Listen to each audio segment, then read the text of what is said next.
Alrighty, folks. Just gonna upload this quick video and discussion about the WWE Monday Night Raw ratings. Really unbelievable. Bleacher Report. I got the information on how their ratings were from last night's episode. Very surprising. 1.714, and the week before that was 1.617. Now, granted, this is a small jump with the advertisement of a reveal of a new faction being revealed on Monday Night Raw, which there was nothing revealed, and then having Shane McMahon on Raw, which he hasn't appeared, so probably a lot of people were wondering what it was his purpose to be there, and what was he bringing about with this Raw Underground shit. So, chances are we're probably going to see this drop next week, slightly, and then week by week we may see it drop even more, unless WWE Raw and SmackDown episodes improve with their storyline telling, anything, really, for that matter. Truth of the matter is, if they aren't coming up with new ideas and new innovative ways of pushing storylines, why not go to the basics? You know, make it about wrestling. That's what the show is all about. It's about professional wrestling. The WWE stands for World Wrestling Entertainment. Aren't they supposed to entertain us with the wrestling? Not all these whacked out storylines. Honestly, I feel like as if WWE tries too hard and they're way too lazy. And they're very what's the word I'm trying to look for? Procrastinators. They're procrastinators, man. They put things off. They're not building towards something for the future. They're in for the here and the now. But there's nothing, there's no substance there that grabs people's attention to keep them interested in what they are providing. And I've mentioned this many times before about this company over the years. You could go back and look at my videos on my commentary about this company. They are not building towards the future. They're not building, not even just new stars. They're not building towards the next pay-per-view. They're not looking forward and having plans already set in motion for something big to happen, or something different, or someone new and fresh that people aren't used to seeing in a major spot or a mid-card spot or what have you. There's nobody being built into something worthy enough to go after the next champion of some sort. They're not worried about championships. They don't make championships be championships. They're more just like props. And it just seems like every fucking month this company just doesn't do anything to get off its high horse and really push themselves to be the absolute best that they can be. And I don't understand why. They got the greatest talent in the world. They got Ricochet and Cedric Alexander, which would make great for tag team wrestling. I mean, you got nothing planned for them as singles competitors? Okay, fine. I can understand that. There's a big roster. There's a lot of people involved. They could get lost in the shuffle. But you have a tag team wrestling division that is so limited on talent in that division. Why not pair them together and push them as tag team main event quality challengers for tag team titles? I don't get that. That is something that's missing with this company. If you don't have talent that you can use, why not tie them together in the tag team division? At least they got something to do. Use main event and superstars or whatever the fuck they use on the WWE network. They have main event, WWE main event. Why don't they do something AEW has been doing with Dark? Any person that you can't put on the show highlights on the bottom of the results of the matches that they had on on main event, and apply that into that. And if you're showing them on a winning streak and you really want to push them in that portion of the show of main event, and you have them on a winning streak, why not push them up to the actual main programming like Raw and SmackDown and have them start being looked at? Getting people interested in the smaller venue shows like main event if you made main event seem important for the talent that you couldn't use on the main shows, people would get interested in that and know who the fuck they are when they move up to the main roster. Well, they're already part of the main roster, but when they come up to the main shows like Raw and SmackDown, people actually will have an interest.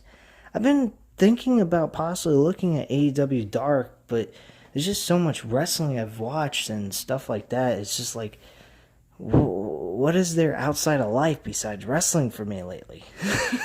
I mean, you guys have been noticing lately I've been uploading a lot more videos than I used to.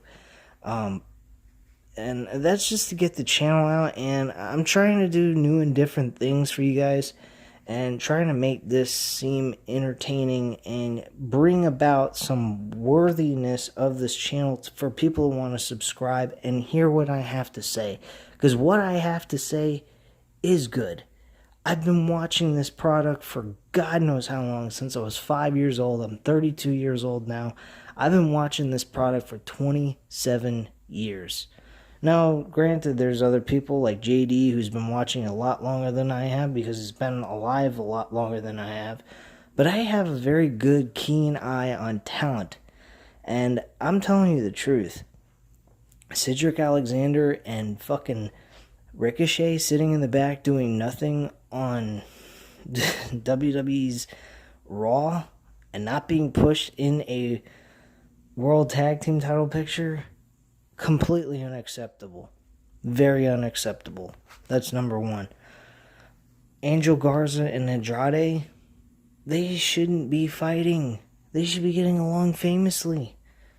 These two going into this tag team match and them having disputes with one another makes them look like they ain't got a shot in hell to beat the Street Profits for the tag team titles. So it makes it predictable. But at the end of the day, the way this is looking, the Street Profits are going to lose the tag team titles anyway. So there you go on that. The mid-card title, the U.S. Championship on Raw.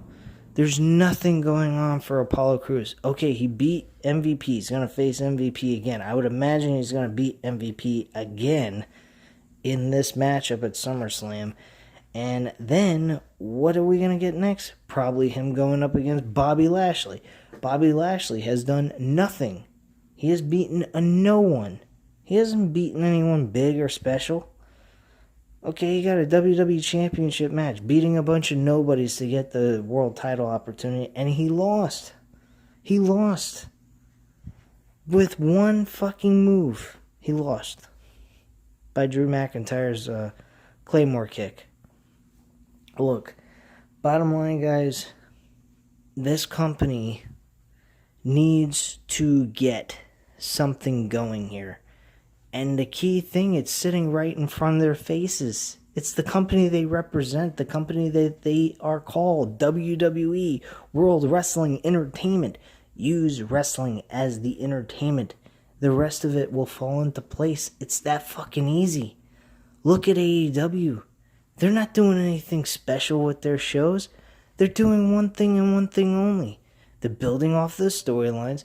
They probably got something planned every single week, already set in motion, and probably months in advance set in motion of what they're going to do. And they move about doing it. And all it is about is wrestling. Wrestling. And they're going with the flow. They're not trying to force anything. They're not trying to shove anything down by anybody's throats. Honestly, WWE, to me, is like that little kid that wants to get noticed by everybody and wants all the attention. And it's like everybody's going ahead and hearing them, but they're like, would you please shut the fuck up? We don't care to know from you. You're annoying. You force yourself on us and all that kind of shit. That's the kind of...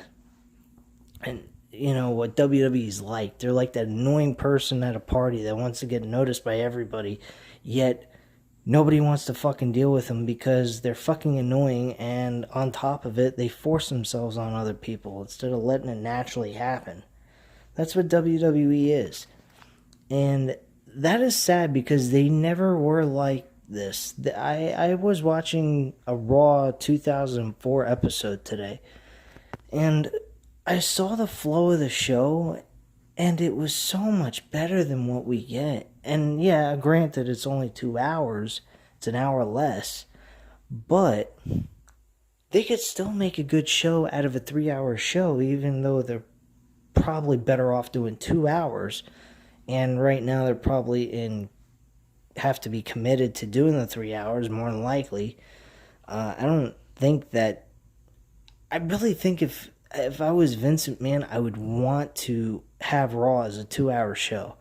Because doing two hours of SmackDown, 3 hours of Raw, and then 2 hours of NXT, which I don't feel that Vince McMahon has a take in, but lately kind of has a touch on because they're all working together in the same place.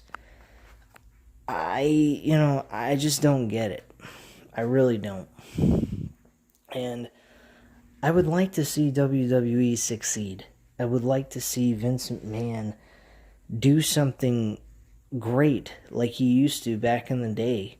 That's what I guess what we're all waiting for is for Vince McMahon to fucking do something. We all want him to do the right thing towards WWE. And it seems like he's just not wanting to do that. He's just being a stubborn, self-centered, egotistical prick that's not doing... He's not doing the better good, the right thing towards his product that his old man built. His dad built WWE. If it wasn't for his dad, Vince McMahon wouldn't have any way of doing anything he is doing right now.